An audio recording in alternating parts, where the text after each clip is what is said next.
people out in television land who happen to be watching us. If Darv Land is watching us, it's time to sit up in his easy chair. Yep, exactly. Could I have a motion, please, to approve the agenda? I move to approve the agenda. Second. All those in favor? Aye. Aye. You have a similar motion concerning our consent agenda. I move to approve the consent agenda. Second. Hold on. Oh, We'd like to remove one item from the Oh, consent okay. really? agenda. Okay. That would be item number 4, the minutes. Item number 4. The minutes? Yes. Minutes? And why is that? Do you want to discuss that now or when we get? Well, we'll discuss it later. So Okay. Nancy has now amended that. She can't, Yeah, I know that. but I can. Okay, I would move you do so? I move to approve the consent agenda with the removal of item number 4. Okay, I will second that. all those in favor? Aye. Aye. That brings us to item 4. Okay, on the minutes, on the, I'm going to say it's on page 4 of my copy, but there's a table for item number 13, approved services of legal counsel. There's a table there, and in the table it shows Wold Johnson as being the primary for job classification legal counsel. And I think that needs to be corrected so that Flaherty and Hood becomes the primary on job classification items. I think that's probably correct because nobody else in the world would understand it. Is that accurate, Les? Probably. Okay. I move to amend the minutes from our December meeting to reflect the change that Nancy just brought up. Okay, could I have a second? Second. All those in favor? Aye. Thank you. Thank Could we you. now approve the minutes as amended? Could I have a motion for that? So move. Is there a second? All those in favor? Aye. Aye. Any customers to be heard? Travis Schmidt would like to introduce a new employee at this time.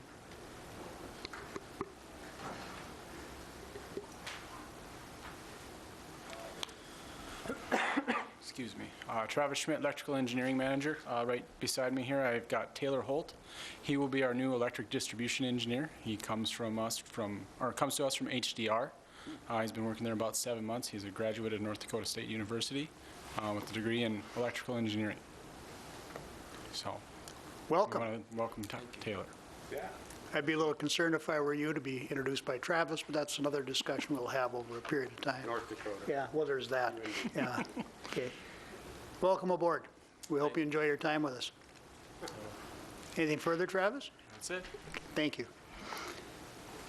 Any old business, Nancy? No old business. Okay. That brings us down to our reports. Members of the City Council. Happy New Year, Heidi. Happy New Year, thank you. I have nothing to report. Really? Yeah. That's refreshing. Council hasn't met, well, we met last night for the first time since early December. Yeah, we talked about, I guess, planning for the new elementary school and the new middle school expansion. MPS will be affected by that. Other than that. Okay. Well, thank you. Members of the Public Service Commission, anything to report? Mr. Regala? I think most of you probably are aware, but EDA Board has hired a new executive director, and that is Cindy, I believe it's a Graffio, thank you. She has had experience with working with the EDA in previous, which I think Dave was familiar with, and she also had been working at Sanford. So with her experience, we're looking forward to her leading us in our EDA direction for the city of Moorhead. Good. Please pass along our welcome as well. Are you going to be handling the general manager's report? I can. I can walk through, the first item is the MMUA APPA Rodeo Grounds construction update, and maybe Joe wants to talk about that for a couple minutes. We've made a contribution to that through our community event sponsorship program, and he'll talk about what's been going on down there, and then he's got a video. So we should ask Mr. Moore to come forward? Oh, he already did. Joe Moore, Electric Operations Manager. Yes, we do have a short video. I believe it's approximately, are we doing the full 9 minutes or are we doing? Okay. Casey, if the video doesn't come up, Casey said she would sing. It's for always us. Casey's fault anyway, you know Yeah. that. But the video shows the field being constructed and a few tidbits on that. There were 42 member utilities that participated in this, and we had approximately 114 people down there. Truck total, we had 19 digger trucks, 18 bucket trucks, and some pole trailers, some skid steers. We had quite a group of equipment in a small area, so it was interesting. Nobody ran over anybody, so. Okay? But I think you'll enjoy this will give you an idea that it is not a horse rodeo. This is Okay. a lineman's rodeo. It's a horsing around road. Yeah, it's horsing around rodeo. So I think they did a nice job. We did have visions of you bull riding, but, you know, we'll leave it at that. So I think you'll enjoy it. Casey, you want to give us the show? 9 minutes? Whichever Joe would like to show us. Which would you like to show? I'm just gonna play. Yep, we A have lot of time. work went into this. All right, is that camera ready? All right.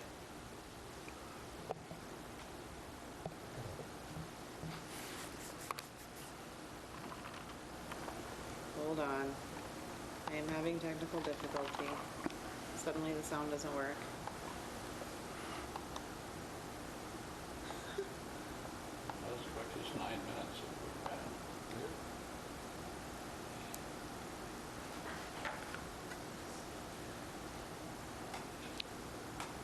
Did you break it? No. Joe Brook. Joe. Well, always blame Joe. It worked perfectly fine right before this meeting. Yeah, 3 minutes ago we could hear it. Yeah. This is strange.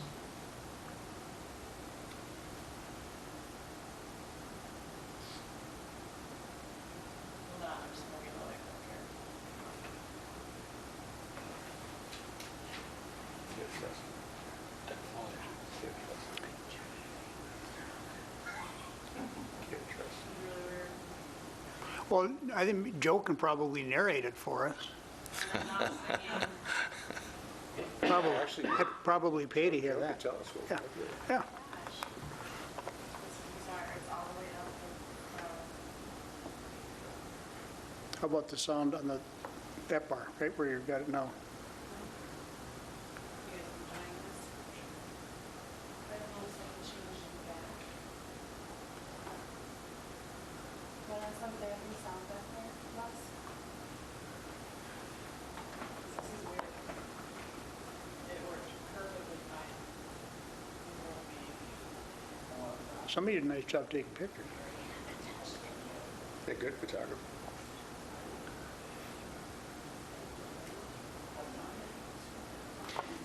Casey, where's the sound, right where you've got your cursor right now? Click on that one, see if that's off. It's all the way up.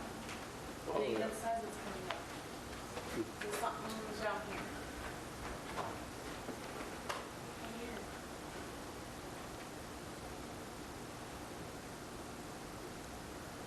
Are we going to see your picture in here, Joe? No.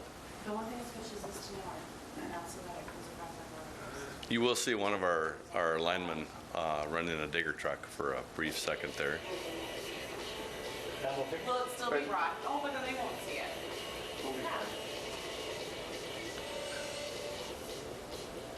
How about the video now, though? It's gonna go away. Sounds good. There we go. So as soon as I switch back to north so they can see it, the sound goes away. Is it back there? You either see it or hear it. Huh, you don't have any audio either? We can't have both? We try another channel button. But no picture. Joe, can you narrate a bit as the pictures I are can, going by? if we start over, depending upon where you're starting here.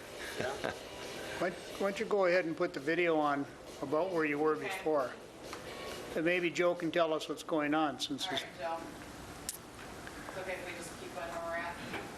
So there are different events in the lineman's rodeo. They have a cross-arm changeout, a dead-end bell changeout, as they call it. They have a phase transfer. They have journeyman lineman events and they have apprentice events. So they stage those out differently. And basically in the beginning here, they just show a bunch of the different workers in the staging area starting to frame and put up things. And as we get a little bit farther into it, it does a timey lapse of the build. So there was approximately 135 poles set in 3 days. How large an area was this? I'm going to say it's right beside Canterbury Park, so there'll be a large paved parking lot, which all the other events usually haven't had that. And that site is probably 2 blocks by 2 blocks for width and length. And because of the time of the year, it's going to be held April 2nd.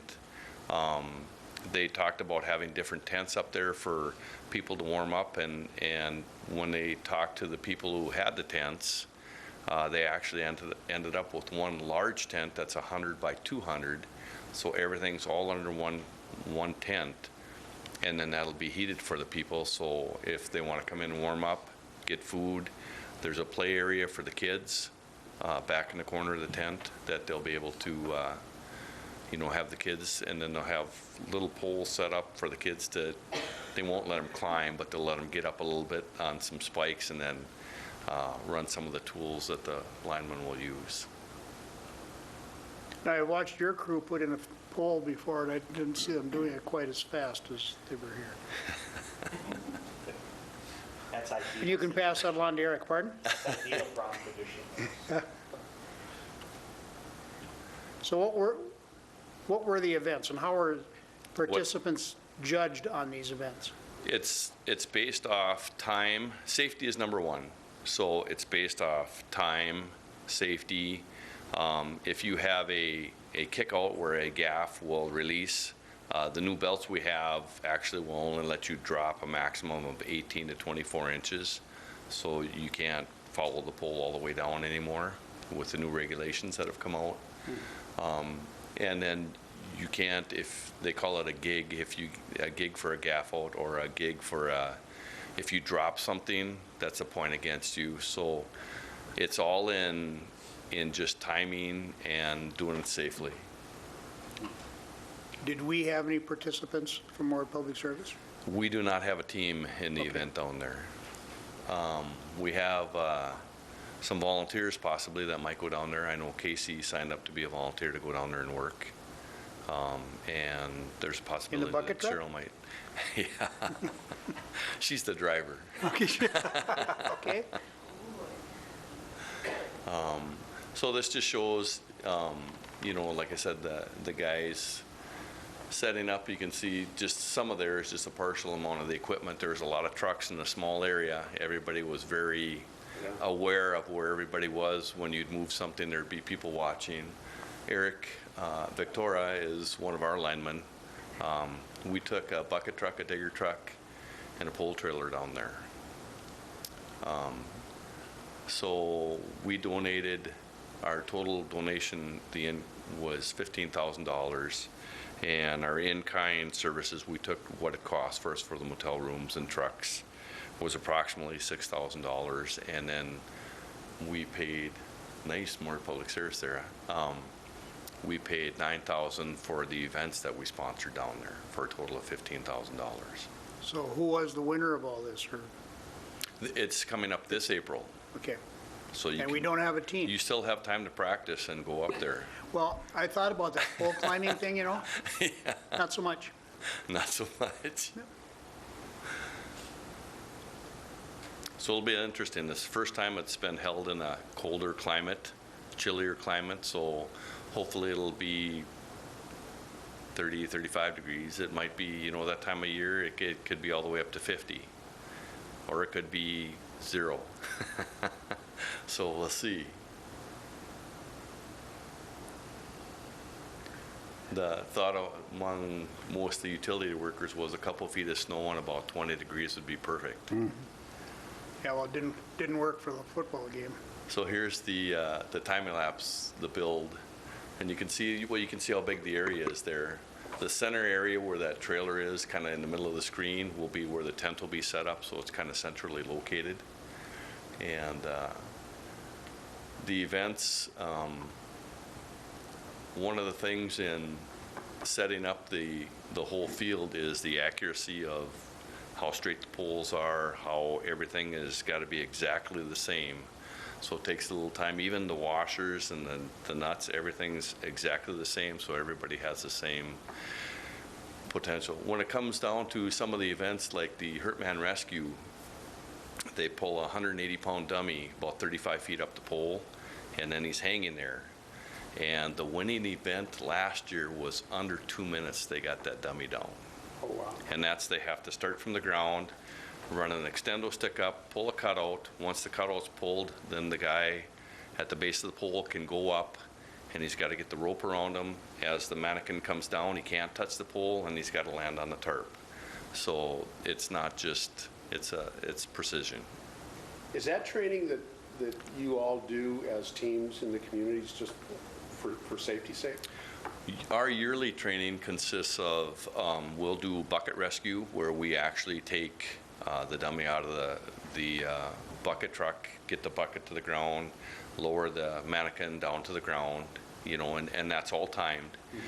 We also do the pole top rescue, where we don't get it done in a minute, 20 seconds, but I mean, generally it's 3 to 5 minutes for our guys to, once they start climbing the pole, get up there, get the hand line around, and get it around the mannequin. And there again, and when we do our training, we let them down ourselves. We don't have a second person. So it's whether it's throw the rope around the cross arm or bring it around the pole, around the screwdriver, and then you cut the belt. They have little inserts we put in the belts. Cut the belt and let them down to the ground. And then once the mannequin's on the ground, that's when our time quits. We do that once a year. Where do you do that? Out in the backyard. We have a pole set that... Just for training purposes? Yes. Okay. Maybe that's something we'd could go out and watch. Well, actually, it's an interesting aspect of that, because, you know, what's the optimum time that you're trying to achieve? As fast as you can, as safely as possible. As fast as you can, but as safely as possible. It depends. You know, if the person had a heart attack up there, optimum time is 4 to 6 minutes. Right. You know, to get them back on the ground and either start CPR or get an AED out and see if he can be shocked. So, I mean, that's where we're trying for. It can be anywhere from, like I said, 3 to 5 minutes. Yeah. And then if you get into the backyard where you're crossing phone drops and the phone lines, cable TV, there's a lot more stuff in the way, so. Now, as a it part of just that training, depends. how many of our people are trained on using the defibrillator? Out at the plant, we have 2 defibrillators, one in the dispatch area and then one out in the water plant. And everybody goes through training every year on that. Okay. In fact, we just finished our CPR training, first aid training, and they go over the AED then. Okay. And that actually, when you open it up, you got a green button to push, and it actually talks you through it too at the same time. Thank you, Joe. Thank you. Thank you, Casey. We're better without the audience, isn't it? Well, it gives us a chance to ask Joe some questions. He did fairly well. Oh, that's great. Okay, what else in the general manager's report did you want to point out to us? I will just answer questions if anyone has any other questions on the You're other starting to sound items. like Bill.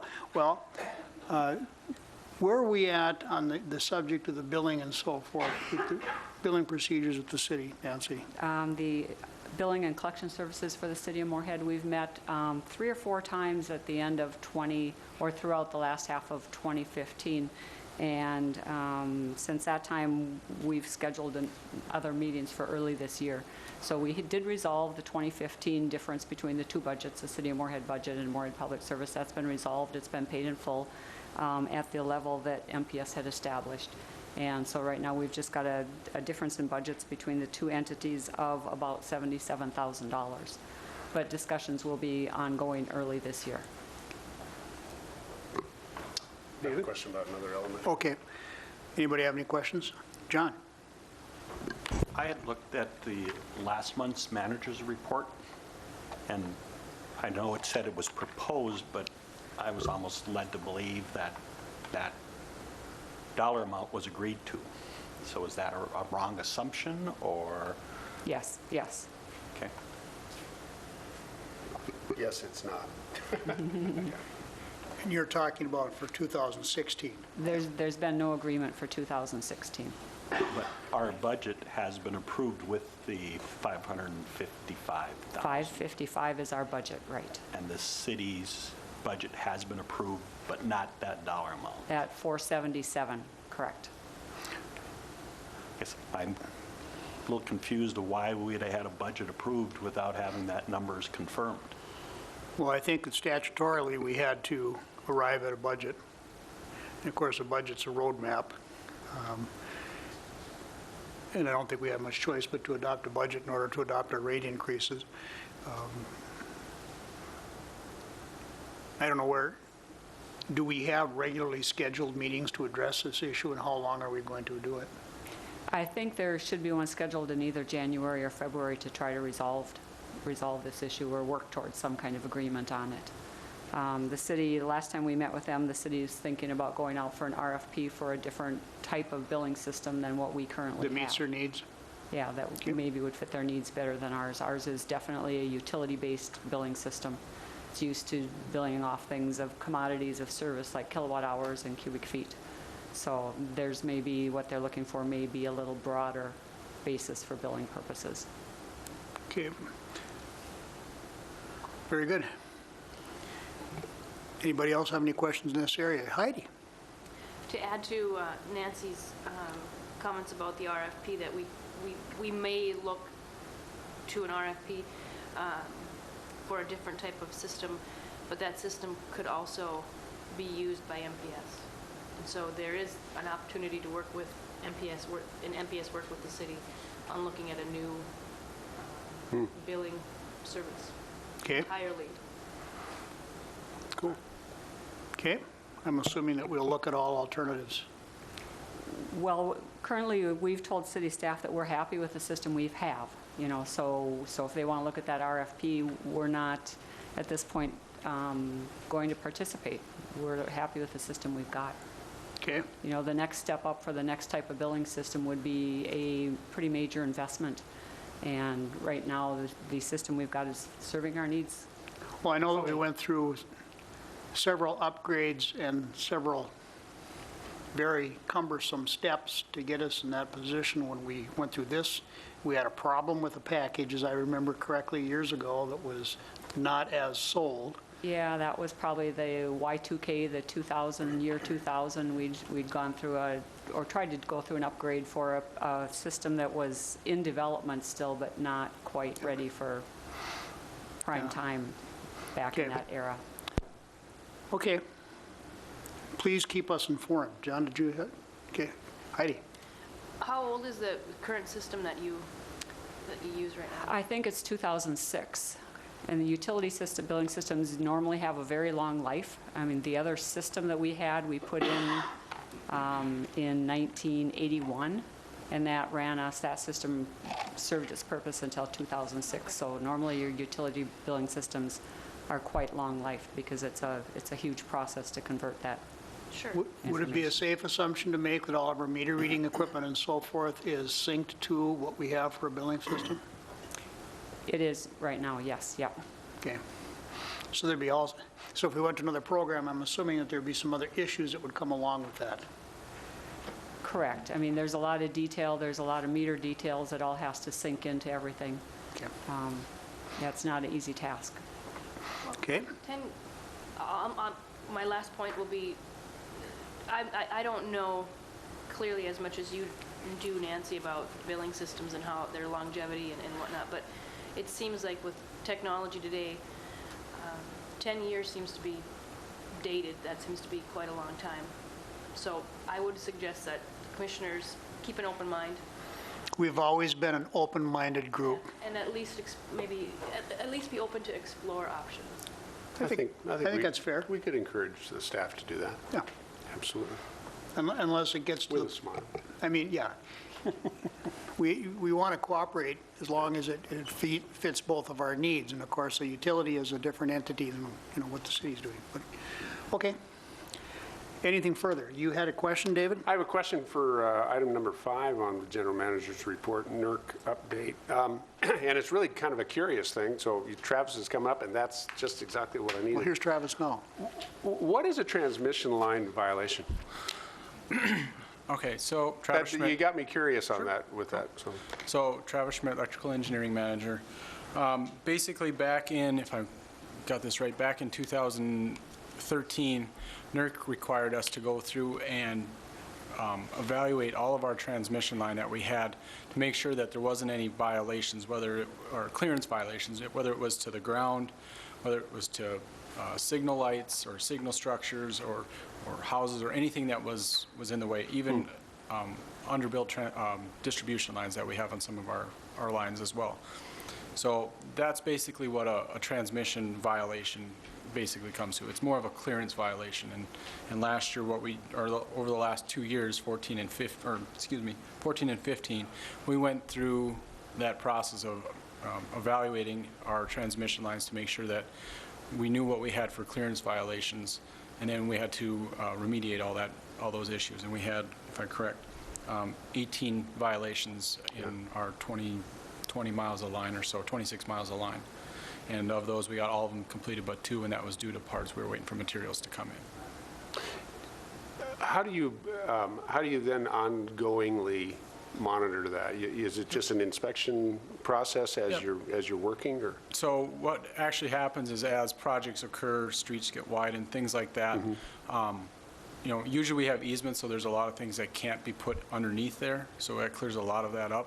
But when new signal lights go in, we've actually had a couple go in on 32nd Avenue in Fargo, where they're right at the limits of our clearance right now. So we're actually working through the process of having the city of Fargo remove some street light tops to some signal lights. What are the consequences of a violation not being? Remediated? Yeah. They could have fines for you and stuff like that if you didn't take care of. And every transmission company within the United States had to go through this, over that process, and there are still companies out there working through it due to the amount of transmission lines that they have out there. Interesting. Thank you, Travis. Appreciate it. Anything further under the manager's report? Could I have a motion to approve the general manager's report? I move to approve. Thank you, Les. Is there a second? I'll second. All those in favor, please signify by saying aye. Aye. Those opposed, the same sign. I see, and I apologize for this, but on the LAWA Board of Directors and so forth, I'm assuming that there's a lot of activity in that general area right now, and could we have a more updated report for our next meeting as well on that subject? Sure. Especially if Ralph is going to be here, I think that he can give us some information on that. This brings us down to item 9, which is to approve an amendment number 1 to task order number 3 with DGR Engineering for the transfer of the 115 kV breaker control to WAPA. Please explain this to us. Sure. Travis Schmidt, Electrical Engineering Manager. Basically what this is over the past couple of years, we've been going through the process of working with Western Area Power and Missouri River Energy Services to avoid the costs and certifications and everything else that we would need to have to become a transmission operator. And to do that, we're going to have to relinquish our control and provide that to Western Area Power, so they would be in control of our 115 breakers in our substations. We initially started this process, and we got DGR involved to help with some of the design parameters, and that was the initial $6,000 that we had approved. We're requesting an additional $22,000 to be added to that contract or amendment, or task order, excuse me, so that we can go through the process of getting everything prepared for programming and getting everything installed. So basically April 1st is when we're supposed to have this completed. There's still some talk through NERC that they might change some stuff due to the size of Moorhead Public Service and the size of our transmission lines. However, this, from what I got this week. It sounds like we aren't going to see that type of response from NERC until middle March, which would give us 2 weeks to prepare and get everything taken care of, which is kind of coming late to the game to get everything taken care of. So what we're requesting is having everything prepared and hoping that we don't have to go through this process, but if we do, we're ready to take care of everything in short order. Any questions? Clarification. Yes. When you say control, Yep. could you give a little better descriptor of what all Sure. that? So currently, right now, what we do, our dispatchers have control of our 115 breaker. So if we need to open our lines for any type of reason, any type of switching that's going on, whether it's we've got an outage or we have a house move or anything like that, we've got the abilities to control those breakers. We do that all under the direction of WAPA currently, so anytime we do anything, we make a phone call to WAPA first or several weeks in advance, depending on what it is. So that's what control means of those breakers. So we'll be actually having to call WAPA to open those breakers once control is handed over to them. So why would we do this? Bingo. So the cost for us to become a transmission operator would cost us about $700,000 annually. We'd have to add probably a couple extra engineers due to all the NERC requirements that it would add to us, along with we'd probably have to start staffing our control center, our dispatch 24/7, 365, which we currently don't do.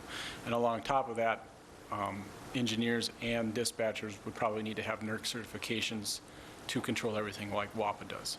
So we're basically, saving ourselves $700,000 a year to do this. What's the downside? We lose control of our breakers. Okay. So, What's the downside in terms of dispatch? what do you mean? Because you've explain got, a little bit right now, more? our dispatchers are in control of this, right? Yep. So what's the downside to us? So we no longer have local control of. It would be under, I guess you can't even say emergency operations because we still would have control under emergency operations. We would go into a substation and open something up. Most of the time, we have to give WAPA 2 weeks' notice before we can do any type of operations, and it's just done through us. The only probably bad part about this would be is that we would have to wait for WAPA to complete the control or the switching. Okay. Did I interrupt a question that you had for me? No, you were flowing great on that, yeah, because I was going to ask why and what the downside is. I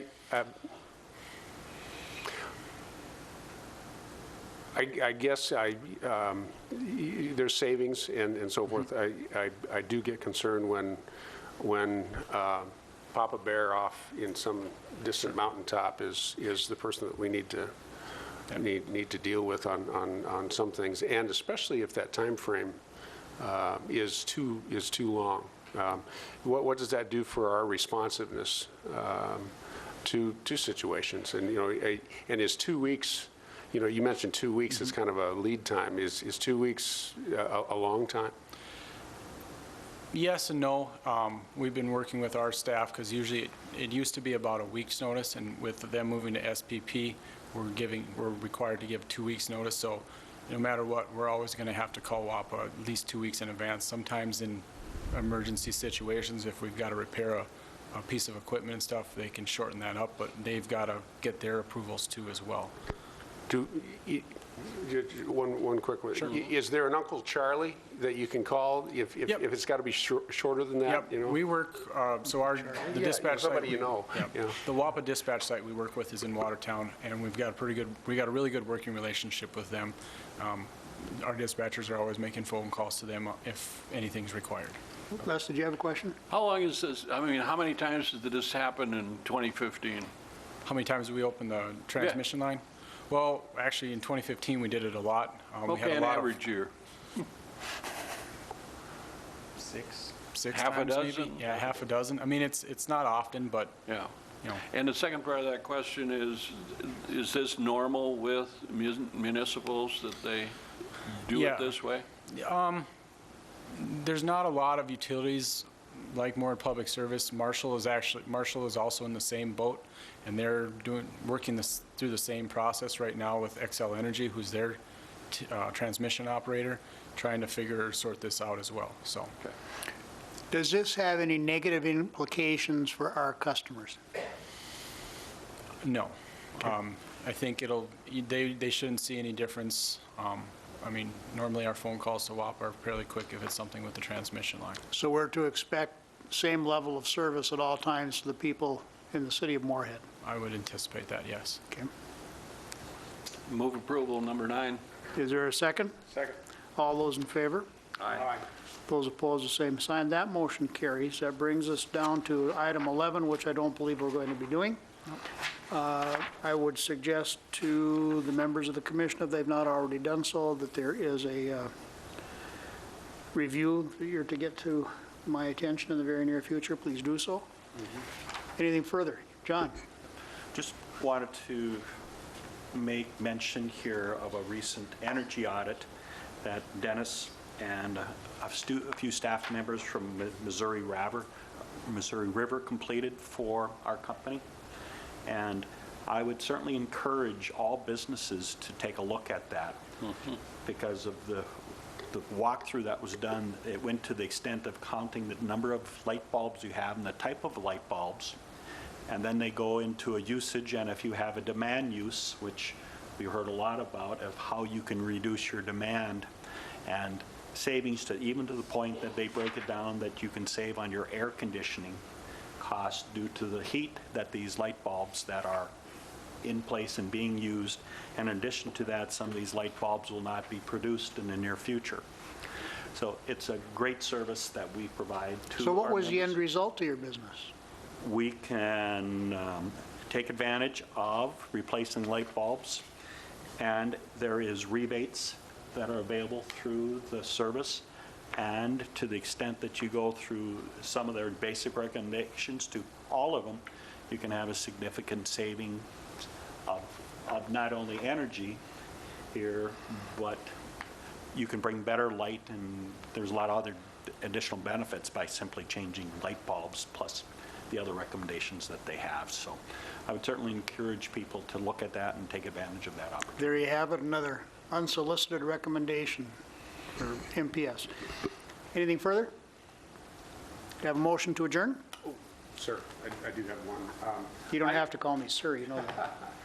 I had intended to attend the rally in Washington, D.C. with the other utilities, but just due to a situation with family, I'm not going to be able to do that. So I know that we have rooms reserved. No travel had been arranged for yet, but if there's anyone else that cares to attend, Bill and I discussed it briefly. He might, but in case anyone else would care to attend for us, I won't be able to do that. So Okay. It's probably next month. it's in March. Yeah, first part of March. Could we now have another, yeah, could I have a motion to adjourn, Mr. Bakke? So moved. Is there a second? Second. All those in favor? All right. We're adjourned. Thank you, everybody.